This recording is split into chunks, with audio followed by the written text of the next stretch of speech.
बिस्मिल्लाहिर्रहमानिर्रहीम अल्हम्दुलिल्लाहि रब्बिल आलमीन अर्रहमानिर्रहीम वस्सलातु वस्सलामु अला अशरफिल अंबिया वल मुरसलीन सय्यदिना व मौलाना अबुल कासिम मुहम्मद वस्सलातु वस्सलामु अला यासूबुद्दीन साहिबिस सैफिल ज़ुल्फ़िकार नुक़्ततुत तायरतिल तौहीद मुबीदिश शिर्क आज़िमुल अहज़ाब अमीरुल मोमिनीन अली इब्न अबी तालिब अलैहिस्सलाम वस्सलातु वस्सलामु अला सय्यदातिन निसाइल आमीन बिन्त नबील रहमतिल रऊफ़ुर रहीमुल करीम वस्सलातु वस्सलामु अला जमील अंबिया वल मुरसलीन व औसियाए रसूल वस्सलातु वस्सलामु अला कनादील तौहीद हुज्जतिल खल्क़ तय्यबीन ताहिरीन मासूमीन वस्सलातु वस्सलामु अला मुंतखिम अलल्लाह बकियतुल्लाह हुज्जतुल्लाह अल काइमिल साहिबिल अस्र व ज़मान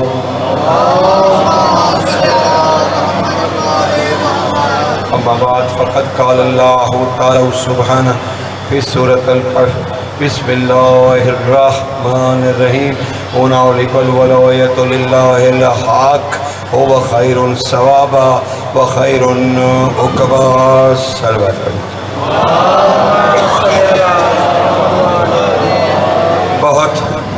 बहुत पछताएगी वो ज़बान अपने रब के सामने जिसे ज़मीन पर अली अली करने की आदत नहीं। बेसाख्ता अली अली किया कीजिए ताकि आपके बदनों में कैद रूहें वहशत महसूस न करें। ये सिर्फ अली अली करना बाइस सवाब नहीं या कुरान के ख़त्म होने की बात नहीं कि आपके नामा आमाल में कुरान ख़त्म होने का सवाब लिखा जाता है और इसलिए आपको करना ही करना। अली अली नहीं, अली अली करने का मतलब है अल्लाह है। और इसीलिए कह रहा हूँ कि अल्लाह को मानने की नीयत का नाम है अली। जैसे नमाज नीयत के बगैर नहीं होती, वैसे ही अली के बगैर तौहीद परस्ती भी नहीं हो सकती, क्योंकि जो दलील है उसकी वजूद और उसकी ज़ात पे। भाई देखो वो कमालों की वजह से आ नहीं सकता, हम नुक्सों की वजह से जा नहीं सकते। तो अब कोई तो एक ऐसा नुक्ता हो कि जहाँ वो भी आ जाए, हम भी चले जाएं, वो खुदा रहे, हम आब्द रहें। तभी तो अली ने कहा था मैं ही वो एक नुक्ता हूँ। उस नुक्ते की तलाश, और खुदा ने अपने रसूल और अपने महबूब से कहा, वो मेरे महबूब हुनालिका वलायतु लिल्लाहिल हक़, बेशक अल्लाह की वलायत हक के लिए है, वो हर सवाब से अफजल है और हर उक़बा से बेहतर है। तो इंसान को क्या फितरतन फिर उस तरफ नहीं जाना चाहिए कि जो सवाब से भी बेहतर है, उक़बा से भी बेहतर है, तो वो है एक ही कि वलायत हक। लेकिन सरकार देखना ये है कि आखिर ये वलायत हक्का का इख्तियार क्या है, आखिर ये वलायत इलाहिया करती क्या है। तो देखो दुनियावी वलायतें आपको सज़ा तो दे सकती हैं, जज़ा नहीं दे सकती, लेकिन वलायत हक्का जज़ा भी दे सकती है, सज़ा भी दे सकती है। और अगर कोई फरमान जारी कर दे तो फितरत उसे तब्दील करने में 1 मिनट भी नहीं लगाती। फितरत कहा भाई मशहूर है, कहा कि अली की नमाज के लिए सूरज मगरिब से पलट आया और इब्राहीम ने नमरूद से कहा था कि मैं उस अल्लाह की इबादत करता हूँ जो सूरज को मशरिक से निकालता है और मगरिब में गरूब करता है। अगर तू खुदा है तो इसे मगरिब में निकाल। तो रसूल ने दलील दी थी तौहीद की कि सूरज मगरिब से जो निकाल सकता है वो रब है। तो अब अली नुमाइंदा खुदा हैं, रब की रबूबियत की हिफाजत करना अली की ही जिम्मेदारी है। तो मासूम से पूछा गया मालिक तो क्या फिर इब्राहिम आउज़ुबिल्लाह उनकी बात गलत नहीं होगी कि अली बादशाह ने इशारा किया और सूरज सफीन पे वापसी की बात कर रहा हूँ, सूरज वापस पलट आया तो क्या ये रद्द नहीं हो जाएगी नबी की? आपने इरशाद फरमाया सादिक बादशाह ने, मुफस्सिर यही तो तुम लोगों को इल्म नहीं है, अली वलायत हक्का का मजहर है, उसे सितों से क्या गर्ज। उसने कहा सूरज वापस पलटे तो उसने मशरिक को मगरिब और मगरिब को मशरिक कर दिया।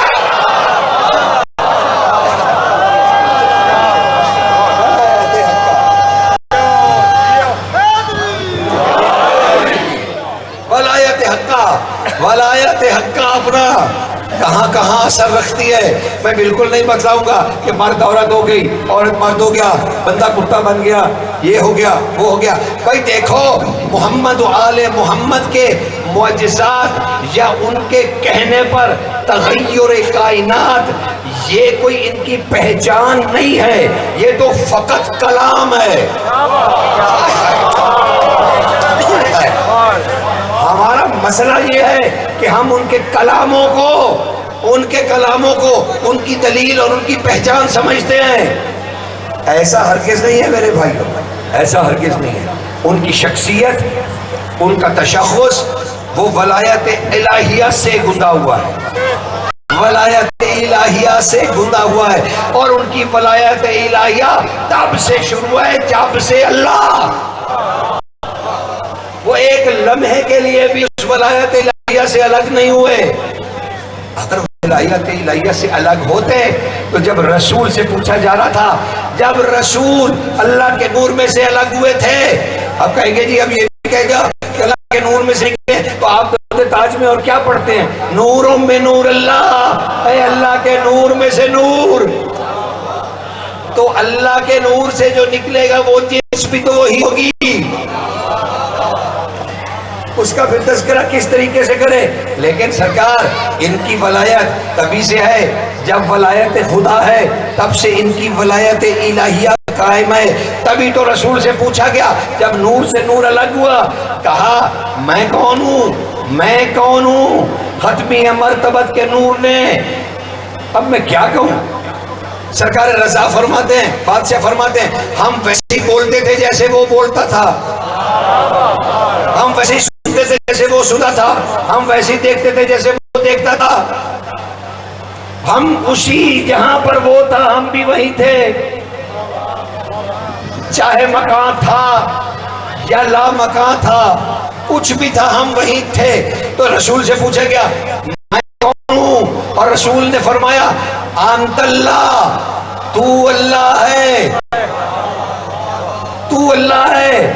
और रसूल से कहा गया आप मोहम्मद है। रसूल बार बार कहते रहे तू अल्लाह, रसूल कहते रहे तू अल्लाह, और वो कहते रहे आप मोहम्मद, आप मोहम्मद। ओ भाई ये कभी समझा आपने कि ये तू और आप में क्या फर्क है? भाई तू सीगाए वाहिद है, इसलिए रसूल ने कहा कि तू अल्लाह, और आप सीगाए जमा है कि आप एक नहीं 14 है।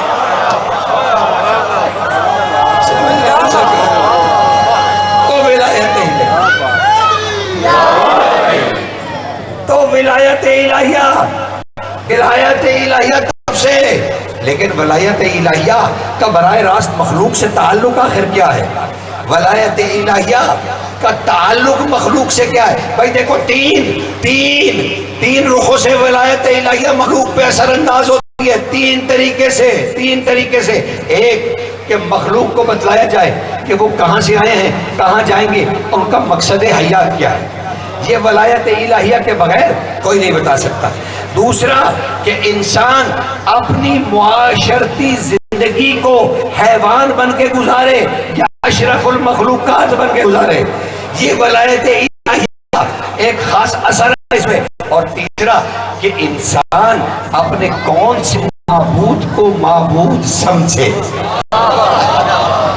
ये तीन है असर वलायत इलाहिया के इंसानी जिंदगी पर, और इन्हीं के तहत इंसान इर्तिकाए हयात को पूरा करता है, इर्तिकाए हयात को देखता है और समझता है कि नफ्स, रूह और बदन के आपस में जो मरासम है वो है क्या, और उसी से इंसान फिर उस हक की पहचान करता है कि भाई आखिर वो हक है क्या जो रसूल ने कहा था, मन कुंतु मौला हो फहाज़ा अलीउन मौला, मैं जिसका नहीं, मैं जहां जहां मौला, क्या बात है, मैं जहां जहां मौला, अली भी वहां वहां मौला। अगर यौम अलस्त की बात होगी तो अली वहां भी मौला, यौम मीसा की बात होगी तो अली वहां भी मौला, यौम हशर की बात होगी तो अली वहां भी मौला, और यौम बरज़ख की बात होगी तो उसमें भी अली मौला। और अगर जज़ा तय होगी या सजा, अली वहां भी मौला। और आज अली को इस लक़ब से याद किया जाता है, अंता कसीमुल नार वल जन्ना, तू जन्नत और जहन्नम को तकसीम करने वाला है। सूरह काफ की आयत सुनोगे, अल्लाह ने इरशाद फरमाया, अलकिया फी जहन्नमा कुल्ला कफ्फारिन अनीद, तो डाल दो तुम दोनों, अल्लाह डाल दो तुम दोनों जहन्नुम में हर काफिर को, हर बुग़्ज़ रखने वाले को। अलकिया फी जहन्नमा कुल्ला कफ्फारिन अनीद, डाल दो जहन्नुम में तुम दोनों। अब तलाश थी कि वो तुम दोनों कौन है, तो बड़ी छुपाने की कोशिश की गई बड़ी, और कहा कि भाई कोई फरिश्ते हैं जो हाथ खिलाएंगे वही जहन्नुम में फेंक देंगे। क्या फरिश्तों को ये इख्तियार मिल गया है कि वो अल्लाह की मखलूक की जज़ा सजा तय कर दें? और अगर वो जैसा सजा तो फिर आओ ढूंढते हैं वो दो कौन। एक तो पता चला, या अली अंता कसीमुल नार वल जन्ना, अली आप ही जहन्नुम और जन्नत को तकसीम करने वाले हैं। किसी ने उठ के पूछा, इतनी बड़ी मखलूक होगी, इतना बड़ा मैशर होगा, इतना बड़ा मैशर होगा, अली किस किस के लिए कहेंगे कि तू जन्नत जा, तू जन्नत। रसूल खुदा मुस्कुरा दिए, फरमाया अली को छांट करने की जरूरत नहीं है, बस जहन्नुम को हुक्म होगा, वो जहन्नम जो तेरा है यहाँ से उठा के ले जा। अली क्यों तकसीम करेंगे, बस हुक्म देंगे जहन्नम को कि ले जा यहाँ से, और जन्नत को कहेंगे कि जो मेरा है उसे समेट ले, और उसे समेट ले। लेकिन तुम्हें इस्नाद के साथ हदीस दिया करो कि मोमिनीन बैठे रहेंगे, फरिश्ते पैगाम लेके आएंगे कि जनाब रिजवान इंतजार कर रहा है, आप जन्नत में कब तशरीफ लाएंगे। और वो मोमिन कहेंगे अभी अभी तो हमने जिक्र अली मैशर में बर्पा किया है, जब खत्म होगा तो आ जाएंगे।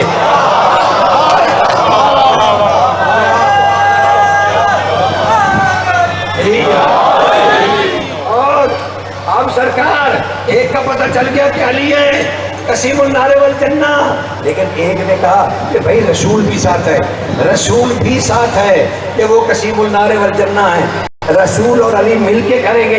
लेकिन हालात व वाक़यात और सीरत रसूल कुछ और बता रही है कि भाई जब हसन मुश्तबा के हाथों पर हसन के साहबजादे कासिम आए तो सरकार ने नाम रखते हुए बुलंद आवाज से हसन ने कहा कि ए कासिम, तू और तेरा दादा जहन्नुम और जन्नत तकसीम करेंगे।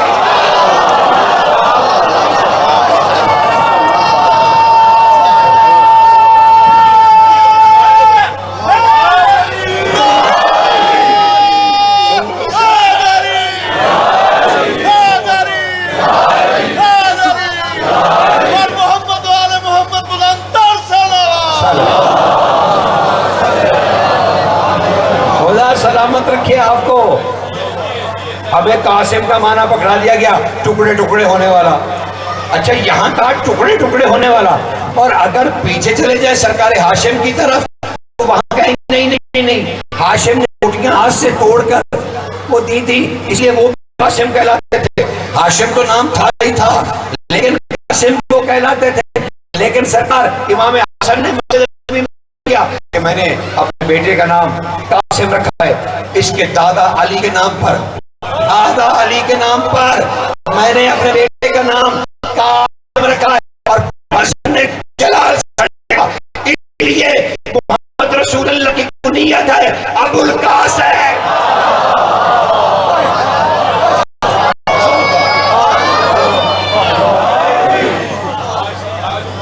सरकार समझ रहे ना, गुजारिश पहुंच रही है ना, लेकिन नारा एक लगाइए, एक दिल बाग बाग।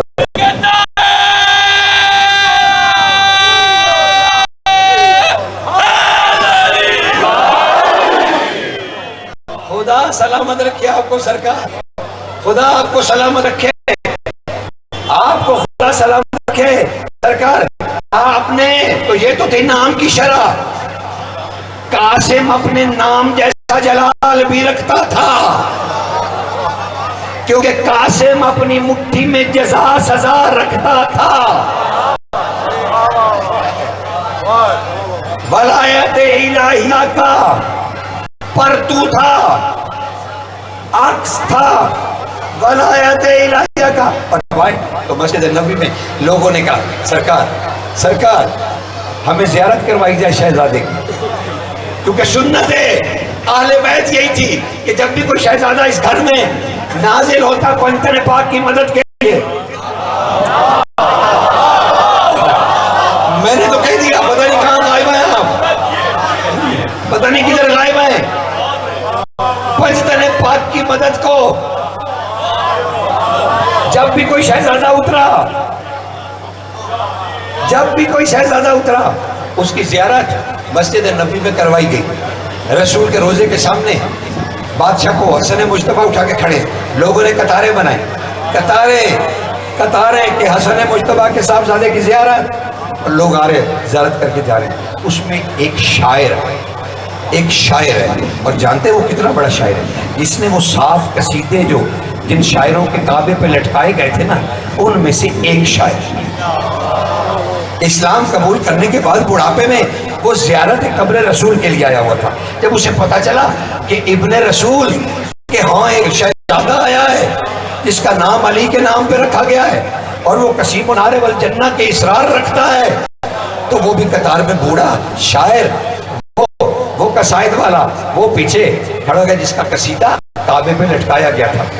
इतना बड़ा शायर, एक काबे पे वो लटका रहा कई साल, उसका कसीदा ऐसा अबुल कलाम आदमी वो कतार में लग गया बूढ़ा। और करीब आया, और जब हसन ने उसे पहचाना तो कहा तुम अरब के बहुत बड़े शायर नहीं हो?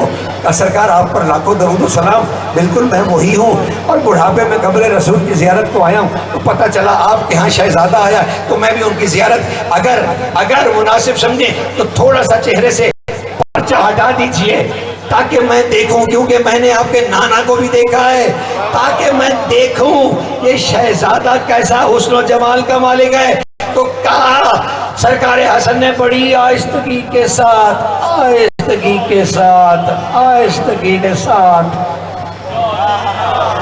बड़ी ही आहिस्तगी के साथ पर्चा हटाया।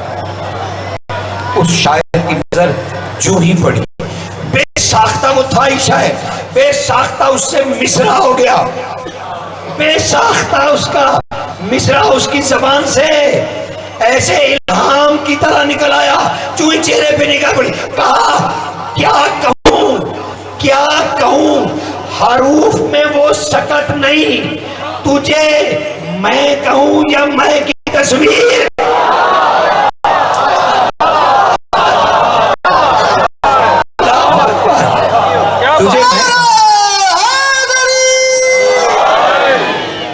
तुझे मैं कहूं या मैं की तस्वीर, इस पे फलसफे पे थोड़ी सी इसकी शरह कर दूं।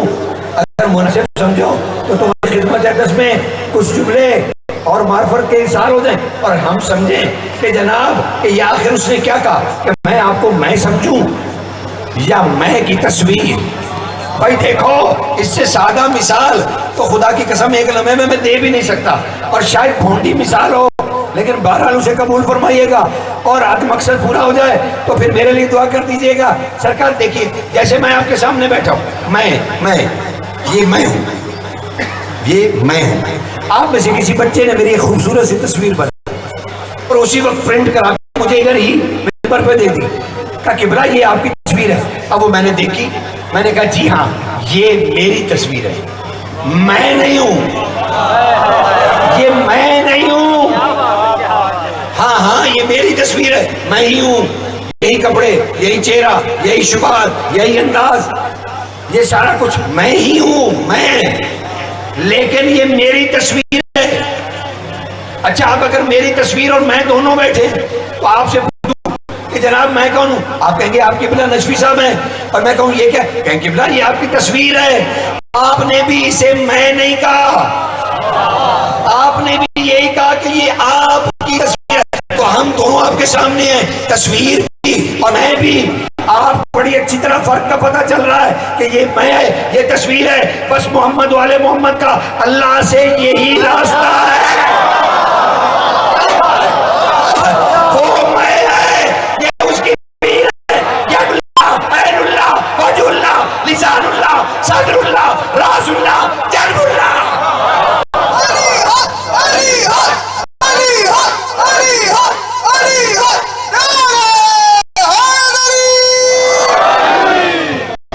यही शायर ने कहा था कि तू मैं है या मैं की तस्वीर। सकारे मुजतबा मुस्कुरा दिए उसका मिसरा सुन के। कहा क्या इनाम दिया जाए तुझे, क्या चाहते हो, क्या चाहते हो, पे तुमने मिसरा कह दिया, क्या चाहते हो, तुम सखावत के सामने खड़े हो, सखी के सामने नहीं।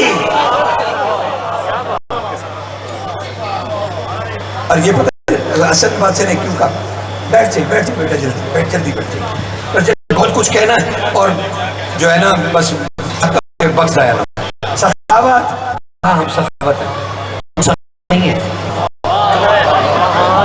हम सखावत हैं, सखावत है। रसूल खुदा से एक दफा अब्दुल्ला बिन मसूद ने पूछा था, जब हसन बादशाह आपके कंधे पे चढ़े हुए थे तो कहने लगे आका हसन से आपको इतना प्यार है, ये आपके कंधे पे सवारी कर रहे हैं। तो आपने इरशाद फरमाया अब्दुल्ला बिन मसूद इसकी कई खसूसियात हैं, इस मेरे बेटे की कई खसूसियात हैं। तो उसने कहा सरकार क्या ये सखी भी है। अब्दुल्ला बिन मसूद ने अरबी लिहाज से अपनी जहनियत और तीनत के मुताबिक पूछा कि भाई ये बतलाओ कि क्या मेरी तरफ मुतवज्जो, क्या ये सखी भी है या रसूलल्लाह। तो आपने इरशाद फरमाया अब्दुल्ला बिन मसूद याद रखना अल्लाह की, और आप भी गौर से सुनिएगा क्या रसूल की हदीस है, क्या अब्दुल्ला बिन मसूद याद रखना अल्लाह की देने की जो सिफ्त है ना उसी का नाम हसन है।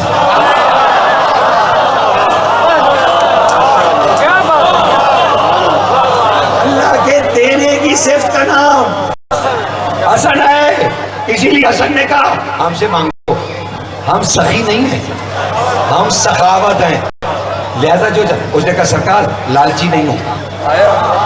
उसने आगे से जवाब दिया इब्ने रसूल मैं लालची नहीं हूं, इब्ने रसूल मैं लालची नहीं हूं। सिर्फ इतना कीजिए कि सरकार पार्चे में से शहजादे का दस्ते मुबारक निकाल दीजिए, दस्ते मुबारक, ताकि मैं कसीमुल नारे वल जन्ना से हाथ का लमस ले लूं।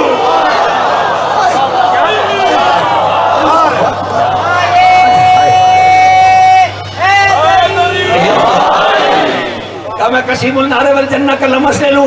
बस सरकार ने अनायत की, कासिम का हाथ बुलंद हुआ, बूढ़े शायर ने हाथ रखा, लमस लिया और जाता हुआ मस्जिद वालों को कहता गया, कहा तुम अपनी अपनी फिक्र करो, जहन्नुम को रोकने के लिए मेरा हाथ ही काफी है।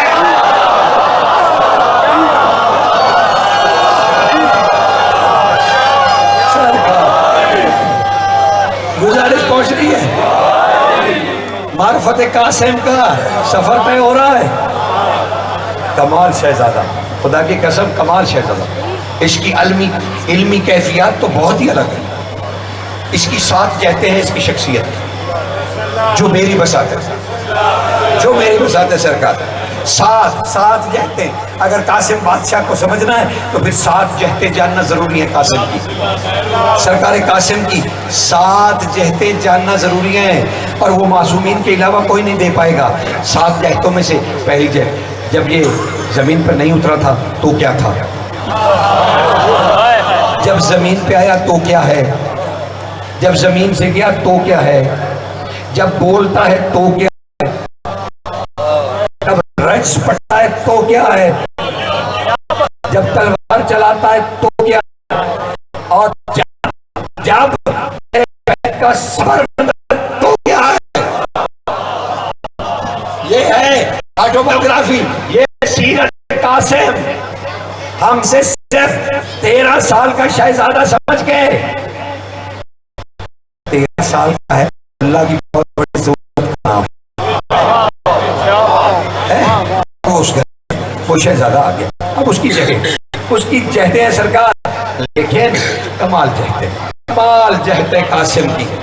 बैठे हैं गोद में, वाकया बरजात तो तुम्हें याद ही होगा, अगर कासिम की ज़बान आयात बात पढ़ी तो आपको बरजात के वाक़े, जैसे अमीर अल मोमिनीन जिन्नों के साथ बरजात की बाती में कहते, वहां फिर जैद जिन को गवर्नर बनाया सरकार ने, और में अचानक जमीन फटी, वो अपनी तलवार जिससे खून टपक रहा था वो बाहर निकल, मैं सुनते जाओ, एक लम्हे की बात है, वो बरजात के वादी से आया हुआ गवर्नर जिन, वो आया, उसने सरकार मुश्तबा से फरियाद की, आका मौला आपके बाबा ने मुझे गवर्नर मुकर्रर किया था, मुनाफिक जिन्होंने बगावत कर दी, बगावत हो गई और बरजात का सुकून बर्बाद हो गया, सरकार मुझे आपकी मदद दरकार है। मदद, दोनों भाई बैठे थे, सिबतैन शरीफैन, एक सलवात पढ़ दीजिए।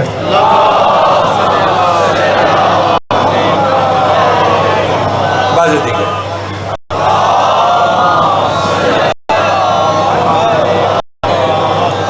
बड़ी बात है, थोड़ा सरकार जीना है। उन्होंने कहा सरकार हमें मदद चाहिए। दोनों शहजादों ने एक तरफ देखा, एक दूसरे की तरफ देखा, दोनों ने, सिबतैन शरीफैन, हसन और हुसैन बादशाह ने। आपको क्या बतलाऊं, कभी मौका मिला तो मैं ये जरूर अर्ज करूंगा कि जब दो सिबतैन की आंखें आपस में टकराती हैं तो उसकी तजल्ली से क्या होता है। हाय हाय। बहरहाल शहजादों ने एक दूसरे की तरफ देखा, मुस्कुराए, और इमाम हुसैन अलैहिस्सलाम ने निदा दी, कासिम कहाँ है। जबकि हयात मुबारक ज़ाहरी सिर्फ 5 साल थी, सिर्फ 5 साल थी हयात मुबारक ज़ाहरी, सिर्फ 5 साल। और सरकार ने अपनी गोद में बिठाया और कहा कासिम, ये जैद जिनकी फरियाद सुन रहे हो, इनके यहाँ बगावत हो गई और तेरे दादा अली ने इन्हें गवर्नर मुकर्रर किया था, जाइए आइए इनकी मदद कीजिए। जब उठे कासिम तो इमाम हसन मुज्तबा ने कहा कासिम आइए, जिया का जुल्फ़कार उठाओ, जिसे सिवाय इमाम के कोई इस्तेमाल नहीं कर सका, कोई सुनेगा इसे कोई इस्तेमाल नहीं कर सकता। कहा जुल्फ़कार उठाओ। कासिम ने आगे बढ़ के जुल्फ़कार को उठाया। जुल्फ़कार को 5 साल की हयात ज़ाहिरी में कासिम ने उठा लिया। हाँ, वो तुम कहते हो जुल्फ़कार कत्ल करते हुए देखती है सुल्ब में कि इसके 70 पुश्तों में भी कोई मोमिन है तो उसे छोड़ देती है। देखो दुनिया ने कैसी कैसी करवटें ली, कैसी कैसी। हालांकि ये नहीं सोचा आपने कि फजीलत है, जुल्फ़कार तो आप पढ़ रहे हैं, लेकिन ये कौन सोचेगा कि जब इमाम का हाथ उठ जाता है तो फिर वो वापस नहीं पलटता, क्योंकि वो यदुल्लाह है। यदुल्लाह का फैसला वापस नहीं होता। लेकिन कुछ वक़्फ़ है ही नहीं, जब चलना है तो फिर चलना है। लेकिन ये बात भी दुरुस्त है, ये बात भी कि सुल्ह में झांकती है। जुल्फ़कार आलिम गैब है, 70 पुश्तों में देखती है, लेकिन ये फजीलत जुल्फ़कार की नहीं है। इसको और ज़ाविये से देखिए। अली तुम्हारा इतना करीम बादशाह है कि वो एक मोमिन के लिए 70 काफिर बर्दाश्त कर लेता है।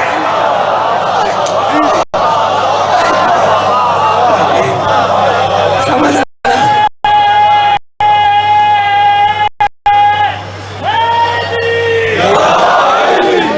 कितनी मोहब्बत है अली को तुमसे। एक मोमिन के लिए 70 काफिर बर्दाश्त करता है। 70। अब सरकार कासिम ने भाई तेजी से, वक्त बड़ा तेजी से गुजरा भाई। देखो सरकार ने बर्जात जाने के लिए जुल्फकार उठाया, जैद जी के सर गए, जमीन फटी। अली भी गए थे इस वादी में, अली भी कभी गए थे। दादा की तरह ये भी दाखिल हो गए, जमीन मिल गई। सरकार बर्जात चले गए, वो जहां भी था दिनों की भी वादी थी, सरकार वहां चले गए। 3 दिन हो गए, कासिम वापस नहीं आया।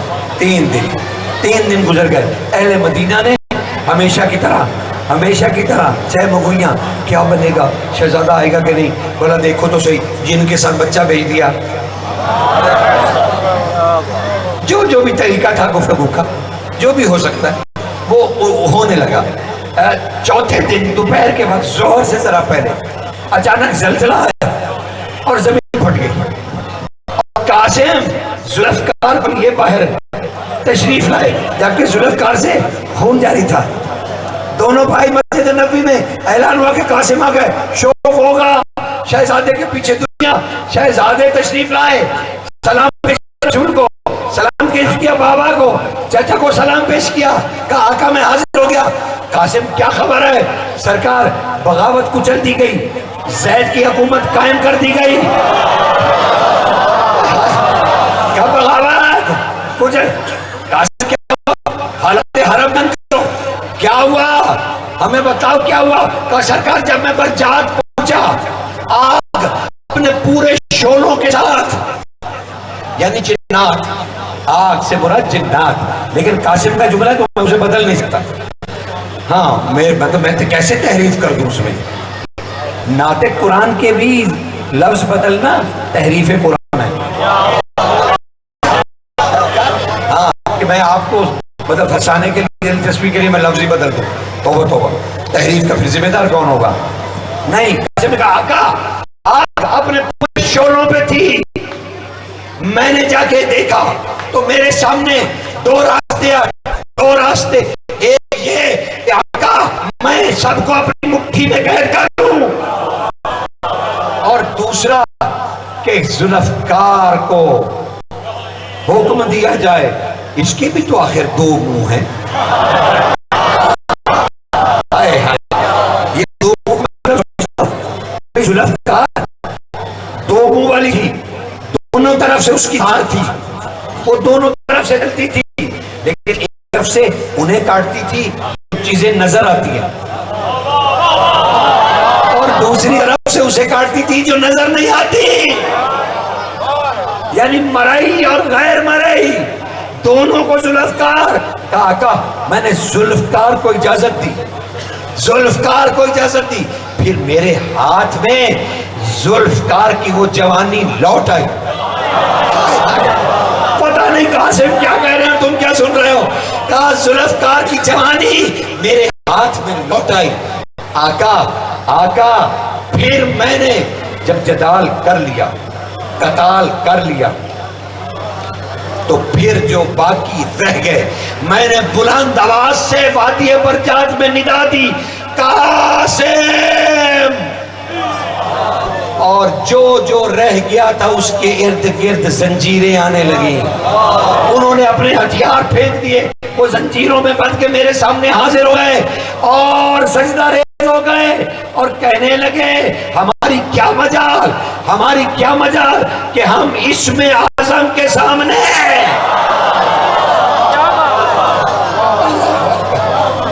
इसमें आजम के सामने।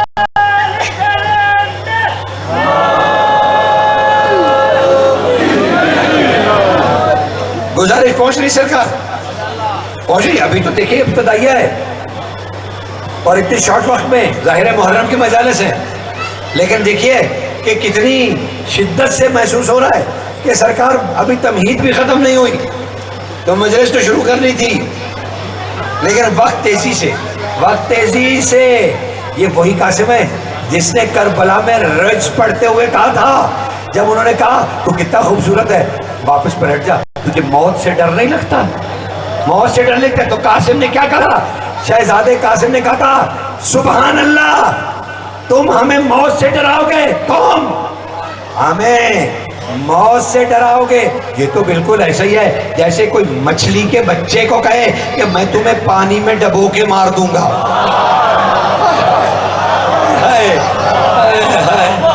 कि मछली के बच्चे को कोई कहे कि मैं तुम्हें पानी में डबो डबो के मारूंगा, वो जिंदगी ही पानी में पाती है। और मौत हमारे लिए जिंदगी का नाम है। जिंदगी वो शहद से बीची है। और फिर जलाल में आके कहा, सुना दूं तुम्हें? रज है, रज, सुनाओ सुनाओ सुनाओ। और सुनाना चाहिए, एक से एक को, एक से एक को सुनाना चाहिए। और सुनाओ, और पक्का सुनाओ कि सरकार ने इरशाद फरमाया था। अच्छा, कासिम ने वाहिद के सामने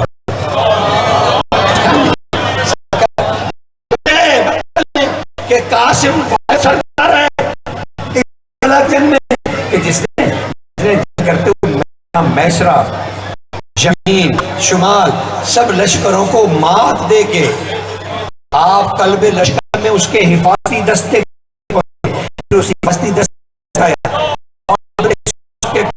सामने घोड़ा लगा के खड़ा किया। यहाँ तक देखा कि सरकार के घोड़े की थूथनी उसके घोड़े की थूथनी से लगी हुई थी। और आपने इरशाद फरमाया, इब्ने साद, इब्ने साद कभी इजराइल देखा है?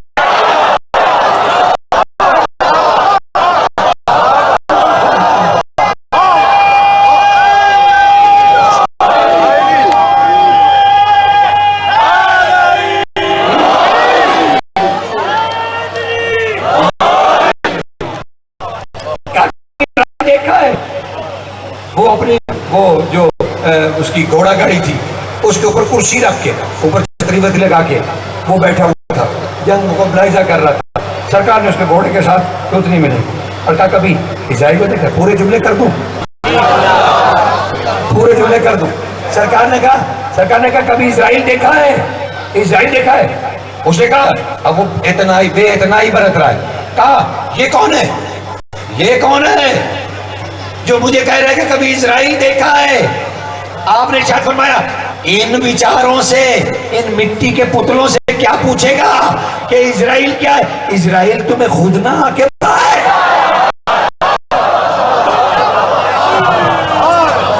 और वो मशहूर करबला का वाकया हुआ कि अचानक वो अपनी निशस्त कुर्सी से उड़ के जमीन पे जा गिरा। कासिम के घोड़े की टाप उसके सीने पे थी। अब पता चला इजराइल काम कैसे करता। और तारीख ने उसे लिखा कि इतना करीम था कि घोड़े को हुक्म दिया, इसे मारो नहीं, इसे मारो नहीं, इसे मारो नहीं, इसे हमने किसी और सजा के लिए रखा है। हाय हाय, इसे हमने किसी और सजा के लिए रखा है। अब घोड़े ने अंगड़ाइयां लेना शुरू की। नहीं सरकार, काबू आ गया मेरे, अंगड़ाइयां ली घोड़े ने। आपने थपकी दी अपने घोड़े को। मैमून घोड़ा था सरकार, मैमून, मैमून, हाय हाय। इसे मैमून पता है क्यों कहते हैं? जब ये दौड़ता था ना, कासिम का घोड़ा जब ये दौड़ता था ना, इसका जो पेट है ये जमीन के साथ लग जाता था। यानी इतनी बड़ी उड़ान थी, इतनी बड़ी डगर थी, इतनी बड़ी डगर थी कि दोनों अगली टांगें आगे लगती थी और पिछली पीछे। और फिर ये हिरन की चारों इकट्ठी करता था और यूं निकलता था। और सरकार ने खुद मिसरा भी पढ़ा हुआ इसकी शान में, मैमून की शान में। कासिम ने मैदान जंग में जब उसने चौकड़ी ली ना, यानी चारों गामचियां इकट्ठी हुई और फिर ताकत से जो उसने अपने पांव खोले तो पेट जमीन से जाएगा। तो आपने इरशाद फरमाया, आओ मेरे मैमून की ज़ियारत करो। सिदरतुल मुंतहा से जिब्रील निकला है।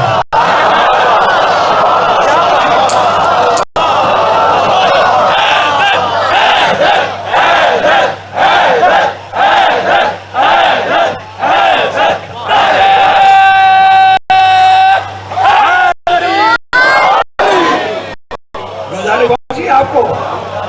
अब वो अंगड़ाई ले रहा है मैमून, और सरकार ने कहा इसे हमने एक खास सजा के लिए रखा है। अब घोड़े ने अपनी जबान में कहा, आका मेरे दिल को चैन दो, ए कासिम मौला मेरे दिल को, मैमून को चैन दो, इसकी सजा यही अदालत लगाओ, क्योंकि मैंने आपके पापा से सुना है कसीमुल नार वल जन्नह।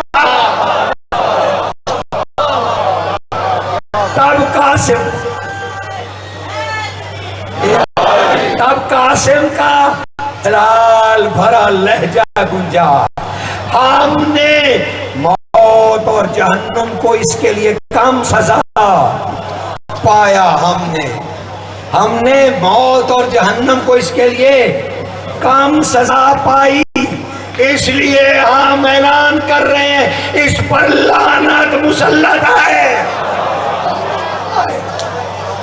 सजा दी करबला कासिम ने। और घर कैसा ये घर है जो अल्लाह को बचाने निकला।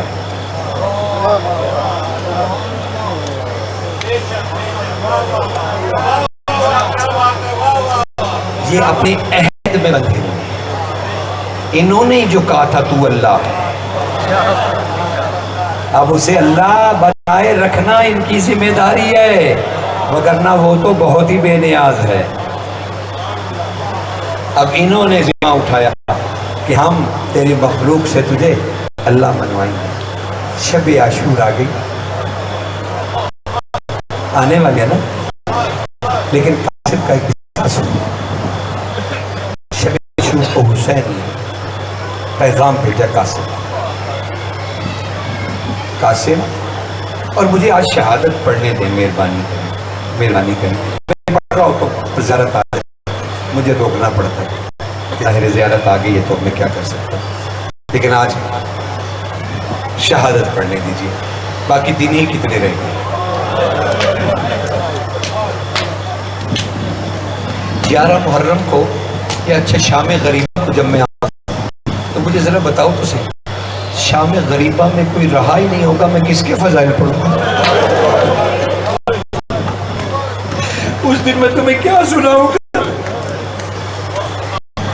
उस दिन हम सब एक दूसरे को देख रहे हैं कि आज किसके फजाइल पढ़े। आप मुझे तक रहे होंगे, मैं आपको, मेरे पास बताने को कुछ नहीं रह जाएगा।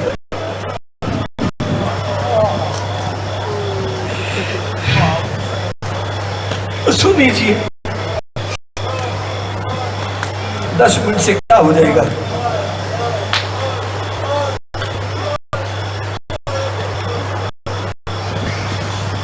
शब आशूर को पैगाम पहुंचा, खैमे में सरकार हाजिर हुए, कासिम को देख के फूट फूट के रो पड़ा।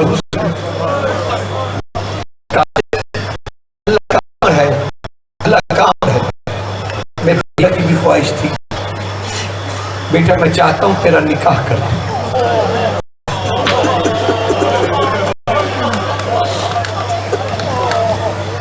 पर बेटा तेरे निकाह पे मैंने गवाह 2 बना, एक अली अकबर और एक अब्बास, ये दोनों तेरे निकाह के गवाह हैं। इतने में अली अकबर और अब्बास भी तलब कर लिए गए, वो भी हाजिर खिदमत हो गए। कहा अली अकबर, अब्बास जाओ मेरी बेटी के खेमे में, उनसे इजाज़त लो कि बाबा आपका निकाह कासिम इब्ने हसन से पढ़ा दें।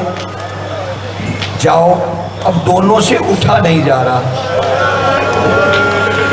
अली अकबर, अब्बास जाइए, इजाज़त लेके आइए, आका हम उठ रहे हैं, अब चला नहीं जा रहा। कहा अब्बास, अली अकबर जाइए। दोनों बादशाह शहजादी के खैमे के बाहर आके कहते हैं अल्लाहु अकबर। आलिया बीबी ने सदा दिया, अब्बास अकबर चले आओ, मैं हूँ इस खैमे में। जब दाखिल हुए तो अब बैठ के 2 जानों के, अब अली की बेटी तशरीफ फरमा है और साथ दुख्तर हुसैन तशरीफ फरमा है। राजे हुसैन बैठा हुआ है और अब हुसैन के नुमाइंदे आए हैं शहजादी से पूछने कि आपका कासिम इब्ने हसन से निकाह इमाम कर दें।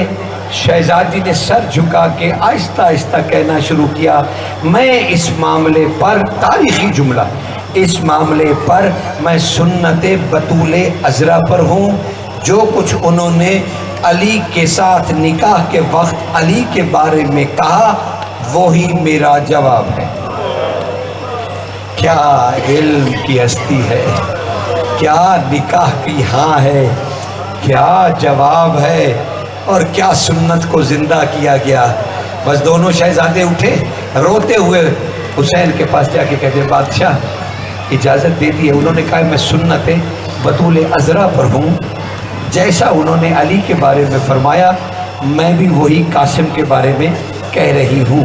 बस ये इजाज़त आनी थी कि सरकार ने खुतबा निकाह जारी फरमाया। अचानक करबला की जमीन हिलने लगी, आसमानों पे आतिफ आवाज देने लगे। अल्लाह ने कहा सारे अर्श के दरवाजे खोल दो, हर फरिश्ता अपनी तस्बीह और तहलील को छोड़ दे और करबला की जमीन की तरफ देखे। मेरा नुमाइंदा कासिम और सैयदा का निकाह करके हक महर का तयन कर रहा है। सुनो, हुसैन अपनी बेटी का हक महर का क्या तयन करते हैं, क्या तयन करते हैं, क्या जाना कायनात में हुसैन जैसे इमाम की आवाज गूंजी। कहा कासिम मैं शहादत फिल यौमिल आशूरा पे मेरे मालूम पर या कल सुबह तेरी शहादत के महर पर अपनी बेटी का निकाह,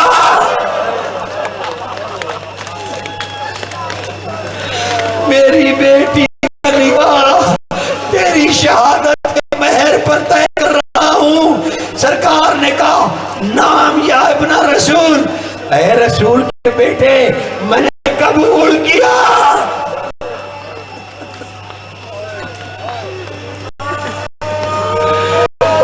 मां को खबर पहुंची,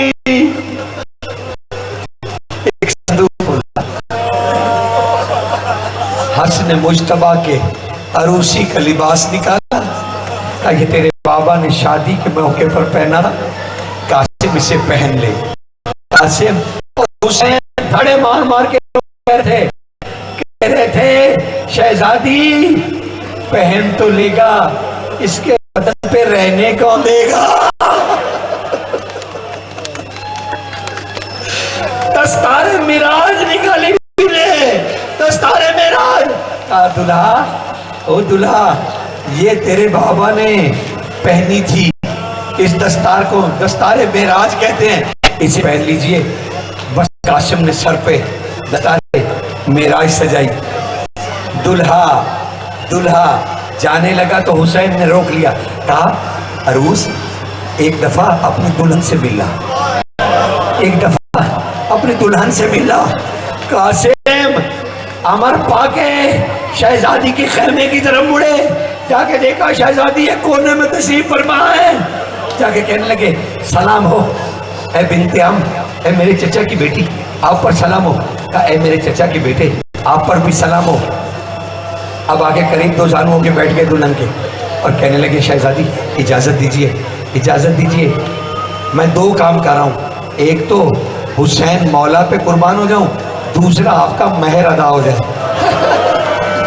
दूसरा आपका महर अदा हो जाए। पर शहजादी की आंसू जारी हुए। कहा शहजादे जाने से पहले बस इतना मेरे लिए हुक्म जारी फरमाइए, अगर मेरे ससुराल भी न रहे, मेरा मैका भी न रहे, तो मेरे लिए क्या हुक्म है। कहा से तड़प के उठे, कहा अगर दोनों घर ना रहे मैंने आपको अल्लाह के हवाले किया।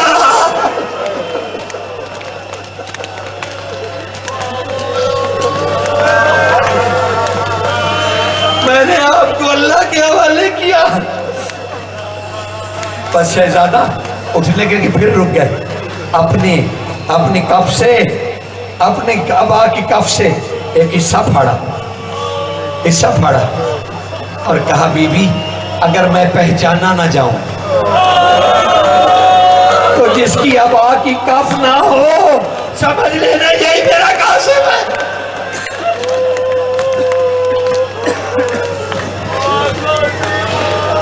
बस दुल्हा बगैर बारात के खेमे से निकला, मैमून को ईंट लगाई। बस कल्बे लश्कर में जब पहुंचे एक बरसात थी तीरों की, एक जलगार थी नेजों की, एक दुल्हा लूटने वाले हजारों।